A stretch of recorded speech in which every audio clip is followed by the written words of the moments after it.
Assalamualaikum warahmatullahi wabarakatuh. Hai para pencinta catur dan para caturmania, selamat datang kembali di Legenda Catur Dunia. Turnamen Sinquefield Cup sudah memainkan 5 babak kawan sesuai schedule. Tadi malam adalah hari jeda, tak ada partai yang digelar. Jadi untuk mengisi pagi ini kita akan otak-atik permainannya Engine kawan. Ada beberapa kemarin komentar yang ingin melihat permainan Engine lagi, dan seperti biasanya kalau ada waktu tak ada turnamen yang digelar seperti ini kawan, saya akan coba carikan game yang bagus dari Engine. Dan kebetulan setelah saya coba korek-korek, saya cari-cari game Engine, ada yang bagus untuk kita lihat kawan. Dari event turnamen Computer Chess Championship seri 18 di chess.com di sesi Rapid Challengers, yaitu sebuah babak untuk menentukan penantang Stockfish di final seri 18 ini kawan. Khususnya dalam permainan Rapid 15 menit increment 3 detik. Sekali lagi kalian bisa melihat turnamen ini di chess.com. Kalian bagusnya melihat pakai komputer atau PC kawan. Nanti di situ kalian bisa klik icon others, ada Computer Chess Championship, ikonnya kalian klik saja. Di situ bisa kalian lihat berbagai sesi yang dimainkan oleh berbagai engine yang ikut serta di turnamen ini. Dan sekarang sudah memainkan Sinquefield 20 play openings. Rapid 15 menit, increment 5 detik. Tapi kita akan coba lihat permainan di sesi 18 Rapid Challengers 15 menit, increment 3 detik. Antara Lila J0 versus Dragon kawan. Dimana di sesi ini kawan, kedua engine ini bertarung sebanyak 300 game kawan. Dan dimenangkan oleh Dragon dengan skor 151,5 berbanding 148,5 dari Lila J0. Dan Dragon ini nanti akan menghadapi Stockfish kawan. Stockfish selalu di peringkat pertama di klasemen permainan Rapid kawan. Jadi penantang Stockfish di peringkat pertama itu ditentukan lewat sesi Challengers ini kawan. Oke, game yang saya pilih untuk kita otak-atik ini, saya tadi menemukan game ke-20 kawan. Game ini dengan tema Caro-Kann Defense. Akhir permainan diagramnya seperti ini kawan. Tapi nanti kita tidak menggunakan tampilan papan ini, saya menggunakan tampilan yang ada di Lichess. Oke, kita langsung otak-atik permainannya dan kita beralih ke papannya Lichess kawan. Seperti ini, seperti yang kalian sering main di Lichess. Saya gunakan tampilan standarnya seperti ini. Buah-buah caturnya tampilan standar seperti ini kawan. Dan di sini Lila J0 pegang hitam, Dragon pegang putih. Mengawali dengan pion E4 dan Lila J0 pion C6. Abaikan saja tanda itu, kita sekarang bermain dengan Caro-Kann Defense. Pion D4, pion D5, kuda C3, variasi normal kawan. Dan kita temui mainline dari permainan Caro-Kann Defense. Kuda ambil balik pion E4. Kuda D7, variasi Karpov dipilih oleh Lila J0. Kuda G5. Selain kuda G5 kawan, kalau Stockfish sih lebih menyarankan kuda F3. Kuda F3 ini pilihan nomor 2 daripada langkah kuda ke petak G5 pilihan manusia kawan. Kuda G5 dipilih oleh Dragon. Dan kuda D bergerak kembali ke peta F6. Tidak disukai oleh Stockfish. Kebetulan di game ini saya menggunakan Stockfish 14 plus new untuk mengkoreksi langkah-langkah kedua engine ini kawan. Stockfish tidak menyukai langkah Lila J0 dengan melangkahkan pergerakan kuda 2 kali seperti ini kawan. Memang secara prinsipal pembukaan melangkahkan kuda 2 kali selama pembukaan akan menghabiskan tempo untuk melanjutkan pengembangan perwira. Memang manusia pun lebih menyukai langkah pergerakan kuda ini bergerak ke peta F6. Pilihan nomor 2 adalah kuda D yang bergerak ke peta F6. Tapi yang paling banyak adalah kuda G berkembang ke peta F6. Tapi Lila memilih kuda D melanjutkan langkah ke peta F6. Dan dilanjut dengan langkah kuda F3, selanjutnya pion E6, dan di sini kuda E5, berlanjut dengan kuda H6, mengeluarkan kudanya ke peta atau ke lajur H, tidak lagi ke lajur E kawan. Selanjutnya adalah gajah C4.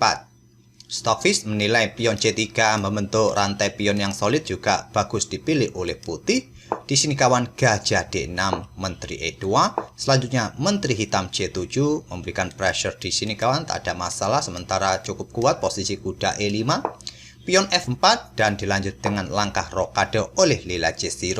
Di sini Dragon tidak memutuskan mengikuti langkah rokade kawan atau melanjutkan pengembangan gajah gelapnya ke peta E3 atau ke peta D2. Di sini pion G4 kawan. Apakah kuda ini siap ditarik mundur untuk memberikan ancaman garbuan terhadap pion, maksudnya terhadap kuda hitam di peta F6 ataupun peta H6? Kita lihat saja. Pion B5, gajah D3 untuk memposisikan gajah menyerang pion H7 dengan dukungan kuda, tapi masih cukup kuat kawan dengan keberadaan kuda F6. Selanjutnya pion C5, tantang lila G0, diterima oleh Dragon, diambil balik oleh gajah. Benteng F1 untuk menghindari diagonal terbuka ini kawan dari serangan gajah terang dari hitam nanti.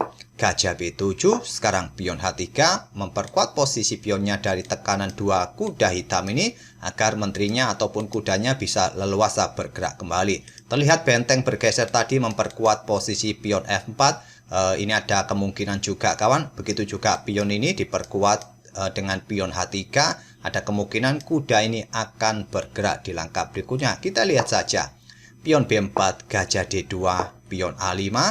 Sekarang balapan kawan, hitam juga mencoba segera mendorong pion-pion sayap menterinya. Indikasi dari putih adalah rokade panjang. Rokade panjang, pion A4, raja B1, pion A3, tantangan ditolak, pion B3. Kalau diterima jelas kawan, jalur-jalur serangan bagi hitam di langkah berikutnya akan semakin terbuka. Oleh karena itu ditolak pion B3, benteng AC8 memberikan pressure di sini kawan. Siap gajah ini bergerak untuk membuka serangan. Diantisipasi dengan pion C3, menantang pertukaran pion diambil balik oleh gajah dan selanjutnya menteri bergerak ke peta E7. Kalau Stockfish tidak menyukai langkah menteri ini ke peta E7 kawan. Di sini ada taktik yang luar biasa dari putih. Pada posisi ini Stockfish menyarankan gajah ini bergerak ke peta D6. Mencoba memberikan tekanan di sini, menantang pertukaran nanti mungkin, ataupun juga dengan pergerakan kuda ini ke peta D5 kawan. Di sini menteri E7, dan inilah kawan langkah spektakuler yang dilakukan oleh Dragon dengan melakukan pengorbanan kuda ambil pion H7. Mengorbankan kudanya yang bisa diambil oleh kuda hitam, dan posisi kuda putih juga dalam posisi ancam benteng hitam. Pengorbanan ditolak kuda D5. Apa maksud putih melakukan pengorbanan ambil pion H7 tapi hitam tidak mau menerimanya kawan? Apa sih ancaman yang akan didapat oleh hitam jika menerima pengorbanan kuda putih ini? Ya masih bisa disikat oleh gajah kawan. Dengan tempo skak, raja ambil balik. Di sini juga terbuka benteng untuk bergerak ke peta D7. Ancam menteri, ancam gajah. Artinya putih untung dengan pengorbanan sementaranya tadi. Karena putih juga bisa mendapatkan perwira hitam di peta B7 ini. Mungkin menteri hitam akan ke peta H4. Menteri putih melakukan skak terlebih dahulu kawan untuk mendapatkan tempo. Setelah raja bergeser, benteng bisa mendapatkan gajah. Dan posisi benteng juga sudah bergerak di baris ke-7 ini kawan. Apakah benteng F ke D8 ancam menteri di sini? Bisa dilanjut dengan langkah kuda bergerak ke peta D7 atau menantang pertukaran benteng di sini kawan. Oke, kita kembali ke langkah aslinya. Jadi tadi Lila memilih kudanya ke peta D5. Ancaman pada gajah skak garbuan terhadap menteri kawan. Tidak memperdulikan benteng F8-nya. Gajah A1. Benteng F digeser ke D8 menghindari serangan kuda juga berada di lajur terbuka. Sekarang pion G5, kuda menghindar ke peta F5 sekaligus blokade dukungan kawan. Dan mungkin kalian melihat dengan melangkah menteri ke peta H5 ini bisa mendukung kuda. Ya sementara bisa, cuma ancamannya kuda G3 kawan. Tapi putih di sini masih mempunyai kesempatan untuk melakukan serangan kawan dengan kuda F6. Jika salah mengambil kuda ini kawan, dengan pion ancamannya skakmat 2 langkah. Karena menteri sudah ada dukungan tadi dan skakmat di langkah berikutnya. Di sini pasti ya Stockfish ataupun engine yang lain sikat kuda ini dengan kuda. Setelah dipukul balik oleh pion, kalian tidak perlu ambil balik dengan menteri kawan. Di sini cukup kuda ini sikat menteri melakukan pertukaran semacam ini kawan. Itulah versi yang terbaik. Kalau di sini tadi setelah pion ini ambil kuda hitam, kalian pukul balik dengan menteri, maka ancamannya juga serius. Di sini menteri akan ke peta H7 skak, memaksa raja bergerak ke peta gelap. Kuda siap melakukan ancaman lagi skak, melakukan pengorbanan. Kalian ambil dengan menteri, masih bisa disikat oleh gajah. Kalau kalian ambil dengan pion, tadi kuda melakukan skak itu open serangan juga bagi menteri hitam.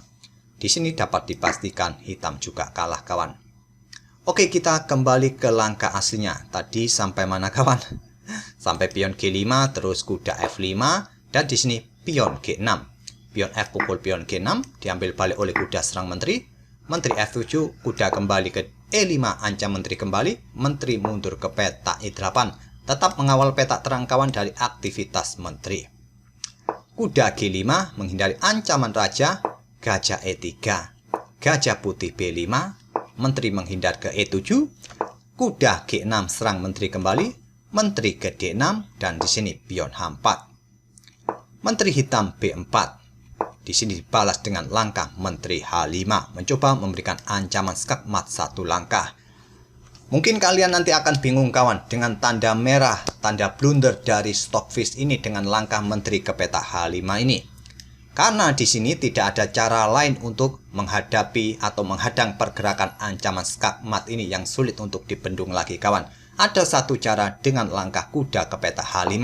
Inilah yang dilakukan oleh Lila C0. Tapi selepas gajah ini meluncur ambil pion G7 ini kawan, lihat posisi putih kembali unggul, parameternya naik lagi kawan. Artinya langkah blunder ini kalau kita cermati bikin bingung dari penilaian engine kawan. Karena di sini sudah sulit untuk menghentikan ancaman skakmat selain kuda hal ini. Tadi di sini Dragon ambil pion G7 membuat langkah pengorbanan kembali. Ada dua pilihan, ambil gajah gelap atau gajah terang. Lila memilih ambil gajah terang dengan menteri. Kalau memilih gajah gelap dengan raja, maka berikutnya kuda ini akan ambil pion E6 dengan tempo skak juga kawan. Raja G8 mungkin, ataupun bergerak kemana terserah kalian mau kemana, ke sini ya kemungkinan masih ada ancaman yang lain kawan. Kalau bergerak ke peta ini kawan, kuda G ini bergerak ke peta F8. Kalau disikat oleh benteng masih bisa dipukul balik oleh kuda, tapi langkah terbaiknya adalah gajah terang ini menghindar kawan dari serangan menteri dengan tempo skak.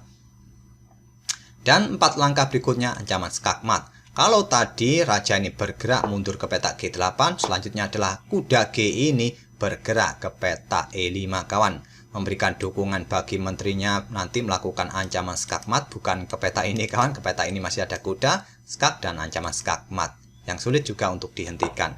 Anggap saja menteri ini bergerak ke sini kawan untuk membackup ancaman, maka benteng ini siap melakukan skak, disikat, dipukul balik skak, dan ancaman berikutnya 5 langkah berikutnya juga bisa skakmat. Posisi menteri ini pun juga dalam posisi garbuan juga. Oke, kembali lagi ke langkah aslinya. Jadi setelah gajah putih tadi berkorban ambil pion G7 ini, hitam atau lila memilih ambil gajah terang di peta B5. Selanjutnya raja putih bergeser menghindari diagonal terang kawan dari ancaman skak menteri nanti jika benteng bergerak kemana-kemana, dan juga menghindari dari ancaman juga skak di diagonal terang oleh gajah, skak oleh kuda di peta C3, dibalas dengan gajah C1, membuat langkah pengorbanan kawan dan diterima. Dipukul balik oleh benteng hitam, dipukul balik oleh benteng putih, benteng C8, menantang pertukaran, tantangan ditolak benteng B1. Seumpama diterima ya masih bisa dipukul balik oleh gajah. Di langkah berikutnya ancaman skakmat ini memaksa menteri mundur kawan untuk bertahan. Itulah masalahnya. Tapi juga tolong abaikan juga langkah benteng bergeser ke peta B1. Stockfish memang tidak menyukai, tapi di langkah-langkah berikutnya kawan, setelah langkah terbaik dari hitam apapun, posisi putih masih lebih bagus kawan. Jadi tak perlu saya berikan langkah alternatif. Coba lihat saja tandanya, tanda kuning, tanda kesalahan. Tapi parameternya kawan, parameter putih masih baik-baik saja. Artinya analisa dari Stockfish ini dengan indikatornya, parameternya ataupun tanda-tandanya ini tidak sinkron. Jadi tolong abaikan saja. Oke, lanjut ke permainannya. Lila ambil gajah di peta G7, kuda ambil pion E6 dengan tempo skak. Raja bergeser ke F7, terserah kalian bergeser dengan raja ke peta H7, nanti kuda F ini yang akan bergerak kawan. Tadi seperti yang saya contohkan di beberapa langkah sebelumnya, langkah alternatif. Tapi kita lurus saja ke permainannya. Di akhir-akhir ini sudah mendekati langkah terakhirnya kawan. Raja ke F7, kuda G ke F8 open skak dari menteri. Raja bergerak ke E7, menteri tidak ambil kuda kawan, memilih melakukan serangan ke G5 skak. Raja mundur ke E8, dilanjut dengan menteri ke G6 skak. raja ke E7 lagi, dan di sini kuda bergerak ke petak G5. Melepaskan kudanya kawan demi akses menterinya untuk melakukan skak di sini. Kalau diambil oleh raja di sini kawan, maka benteng E1 membatasi pergerakan raja. Kuda siap eksekusi di sini kawan, skak mat. Kalau kalian backup dengan benteng naik ke petak C7, kuda tidak lagi lompat ke sini kawan. Hitung-hitungannya 5 sampai 7 langkah berikutnya skak mat.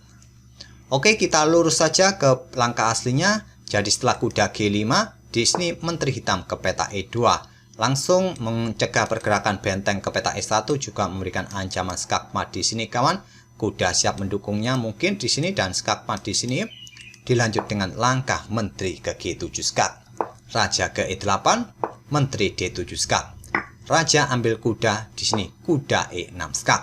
Diambil oleh menteri. Kalau tidak mau diambil kawan, bergerak ke sini ya skak mat di sini kawan. Oleh karena itu memaksa menteri ambil kuda, diambil balik oleh menteri. Sekarang tersisa menteri plus benteng menghadapi sepasang kuda plus benteng plus gajah. Sudah tidak seimbang lagi, posisi raja hitam sudah sangat terbuka, kecuali permainan masih tertutup kawan, bikin repot juga. Walaupun di sini putih masih punya menteri, kalau dalam permainan tertutup juga bisa bikin repot. Kuda G8 dan dilanjut dengan pion H5. Kuda G ke E7 berkoneksi dengan saudaranya, membentuk koneksi yang kuat kawan. Yang memang tidak punya koneksi ini adalah gajah. Gajah melindungi benteng, kalau kena ancaman di sini juga bisa bikin repot, mungkin benteng yang akan memblokadenya nanti. Pion H6 ingin mempunyai menteri kawan dan memberikan ancaman skak mat juga. Benteng C6. Menteri D7 menghindar, benteng ambil pion. Menteri ambil gajah, raja F7. Dan di langkah-langkah berikutnya saya rasa tak perlu terlalu ribet untuk menjelaskannya kawan. Inilah langkah-langkah di beberapa langkah terakhir ini kawan. Karena sudah tidak seimbang lagi dengan formasi dua kuda melawan menteri semacam ini.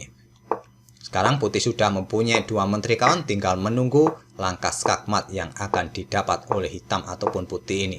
Disinilah kawan ancamannya skak mat di peta E2 dengan dua menteri membatasi pergerakan raja hitam ini.